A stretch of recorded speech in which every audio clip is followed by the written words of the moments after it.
오늘의 말씀은 신명기 8장 1절부터 10절 말씀입니다. 내가 오늘 명하는 모든 명령을 너희는 지켜 행하라. 그리하면 너희가 살고 번성하고 여호와께서 너희 조상들에게 맹세하신 땅에 들어가서 그것을 차지하리라.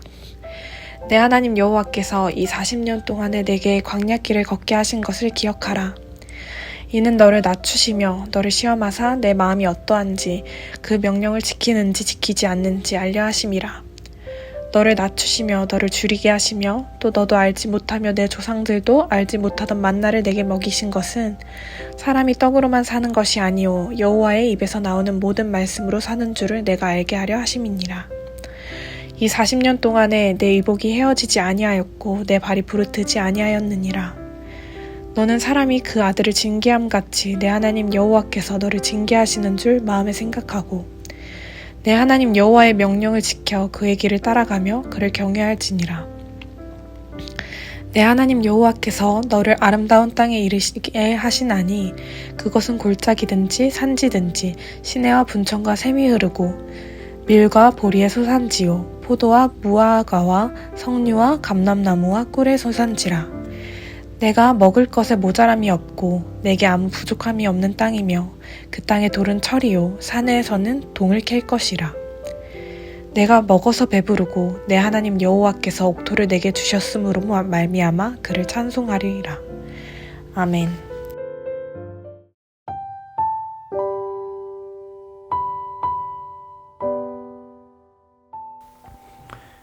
부모에 의해서 자녀가 생명을 가지고 세상에 나옵니다.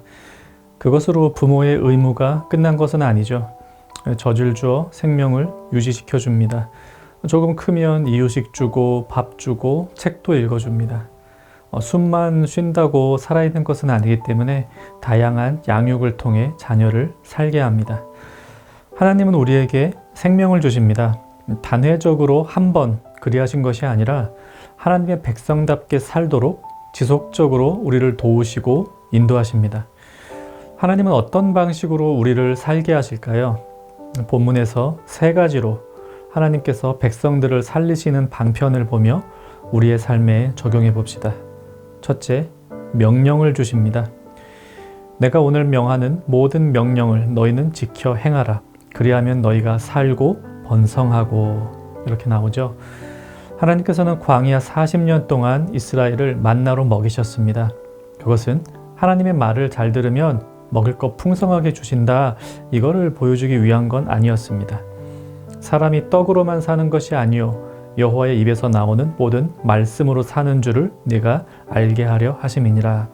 만나를 주신 목적은 분명합니다. 음식이 아닌 하나님의 말씀이 나를 살게 한다는 것을 알게 하기 위해서 만나를 주셨습니다. 이 모든 사람들의 마음속에는 평생 동안 어떻게 사는 게 잘 사는 삶인가 하는 질문이 있습니다. 우리 그리스도인들에게는 이 질문에 대한 분명한 답이 있죠. 하나님의 말씀을 듣고 그 말씀에 순종하여 사는 것, 그것이 잘 사는 길입니다. 가끔 TV에 보면 연예인들이 돈 잘 버세요? 라고 하는 질문에 한 달에 한 번 소고기 사 먹을 정도는 됩니다. 이런 식으로 대답하는 것 보게 됩니다. 무엇을 먹느냐가 나의 생활을 말해주는 대표적인 예시이죠. 어떤 자동차 광고 문구는 요즘 어떻게 지내냐는 친구의 말에 그 자동차로 대답했다. 이런 광고 카피도 있습니다. 좋은 차를 타고 다니는 것도 어떻게 살고 있는지를 말해주는 중요한 면면입니다. 먹을 것이 풍성하고 비싼 옷을 입고 좋은 차를 타고 다니면 잘 산다고 생각합니다.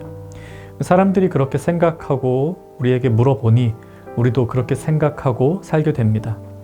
하지만 성경은 말합니다. 사람이 떡으로만 사는 것이 아니라고요.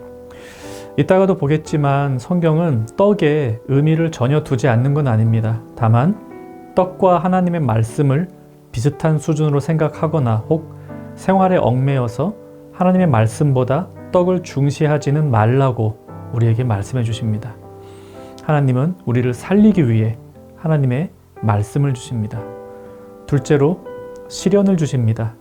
2절에 내 하나님 여호와께서 이 40년 동안에 내게 광야 길을 걷게 하신 것을 기억하라. 이는 너를 낮추시며 너를 시험하사 내 마음이 어떠한지 그 명령을 지키는지 지키지 않는지 알려 하심이라. 사람은 참 희한한 존재입니다. 평안해지면 교만해집니다. 일이 잘 풀리면 스스로를 높입니다. 그래서 때로는 일이 잘 되지 않을 때 자기 자신을 성찰하는 시간을 가지기도 하고 마음을 낮추어 겸손의 미덕을 배우기도 합니다. 사람을 창조하신 하나님께서 사람의 이런 성향을 누구보다 잘 아십니다. 이런 부족함은 하나님이 창조하신 것은 아닙니다. 하나님은 사람을 하나님의 온전하신 성품을 따라 창조하셨습니다. 하지만 죄로 인해 인간은 이런 부족함을 가지게 되었죠. 인간을 창조하신 하나님은 죄로 인해 타락한 인간의 모습도 잘 아십니다. 그래서 하나님께서 우리를 인도하시고 살리시는 방편 중에는 고난과 시련도 있습니다. 오해해서는 안 됩니다. 모든 고난과 시련을 하나님이 주시는 것, 이렇게 생각하는 건 오해입니다.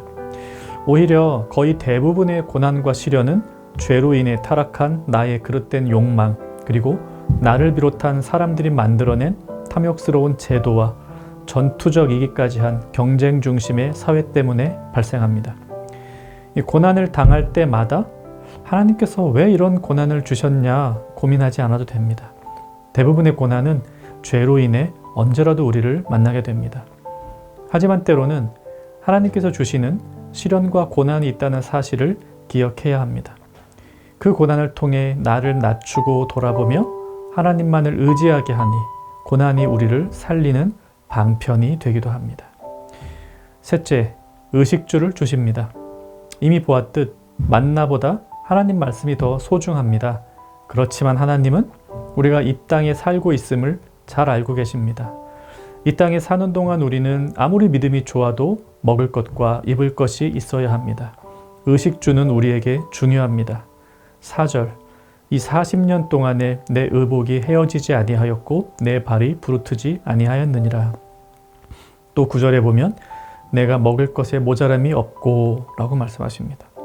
이 말씀의 뉘앙스를 가만히 보면 이스라엘은 지난 40년의 광야 생활 동안 이런 사실을 지속적으로 인지하지 못했을 수도 있습니다. 즉, 광야에서 40년 동안 살았는데 그들은 옷 걱정을 안 했습니다.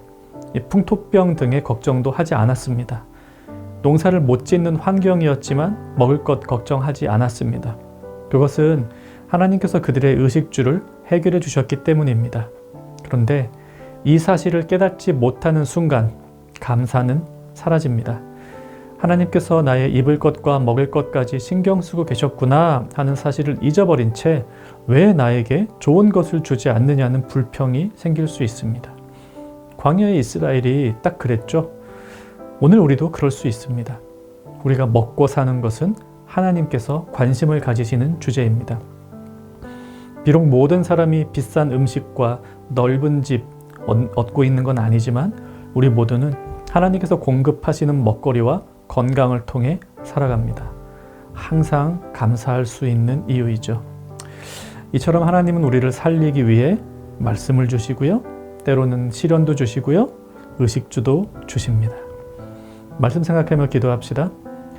하나님의 말씀이 나를 살리신다는 사실을 가장 중요하게 여기며 늘 말씀에 순종하는 삶을 살게 하소서. 고난도 나를 살릴 수 있음을 깨닫게 하시고 주어진 일에 감사를 잊지 않게 하옵소서. 오늘 하루도 하나님이 우리를 살리십니다. 이 사실을 믿고 살아가는 정영가족 되기를 바랍니다.